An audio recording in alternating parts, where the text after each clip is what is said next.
অবশেষে সুপ্রিম কোর্টের রায়ে পশ্চিম মেদিনীপুর জেলা শাসক কার্যালয়ে এসআইআর শুনানি কেন্দ্রে প্রবেশ করতে দেওয়া হলো তৃণমূলের বিএলও টুদের। মঙ্গলবার সকালে বিএলও টুদের শুনানি কেন্দ্রে ঢুকতে না দেওয়া হলেও পরবর্তী সময় বিএলও টুদের ঢুকতে দেওয়া হয় শুনানি কেন্দ্রে। এই দাবি সার্থক হয়েছে তৃণমূলের সর্বভারতীয় সাধারণ সম্পাদক অভিষেক ব্যানার্জি এবং রাজ্যের মুখ্যমন্ত্রী মমতা বন্দ্যোপাধ্যায়ের জন্য।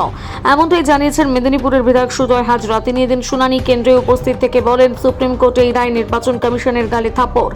সুপ্রিম কোর্টের রায়ের ফলে আজ থেকে শুনানি কেন্দ্রে ঢুকতে পারল বিএলএ টুরা। বিএলএ টুদের শুনানি কেন্দ্রে ঢুকতে দেওয়া অনেকখানি সুবিধা হয়েছে শুনানির ডাক পেয়ে আসা ভোটারদের। এমনটাই জানালেন তৃণমূলের এক বিএলএ টু। তিনি জানান, এই ব্যবস্থা নির্বাচন কমিশনের প্রথম থেকে করা উচিত ছিল, তাহলে হয়তো মানুষের হয়রানির শিকার হতে হতো না।